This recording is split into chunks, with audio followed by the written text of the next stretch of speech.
AI is having a huge but very lumpy impact on the economy right now, whether that is investment in certain areas. So if you are working in software development, for instance, you're seeing even some of the big AI firms themselves writing 80% of their code with AI. So some areas where there are huge productivity gains, others where there is very little or very little adoption.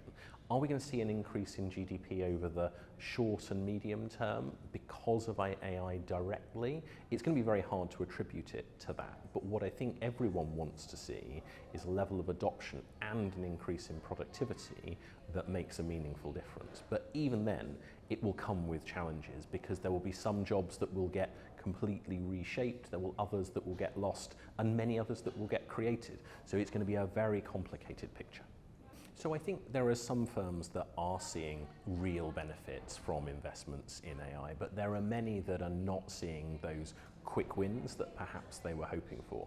And I think there are two reasons for that. One is AI doesn't necessarily fill a perfect hole that you have carved out for it. So you still often need the people that will be overseeing it, and you often need to acknowledge that it is going to be an iterative process.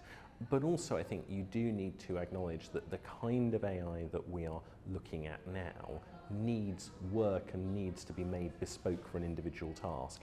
That is expensive. Just dropping in Copilot or Gemini or whatever is rarely going to be sufficient. The big challenge for AI in the UK right now remains the price of energy.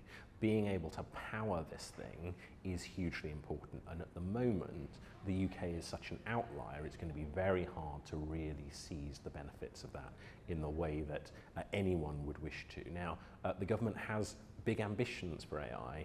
It is going to be hamstrung by the cost of energy unless that is addressed.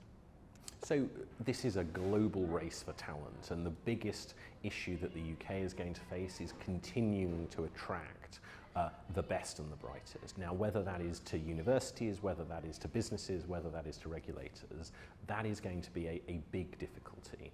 The second thing is also going to be convincing the public and businesses that adoption is in their interest. There's a big journey for boards and consumers to go on, but I do think in the long term there will be huge benefits. In the medium term, there could be a lot of disruption as well.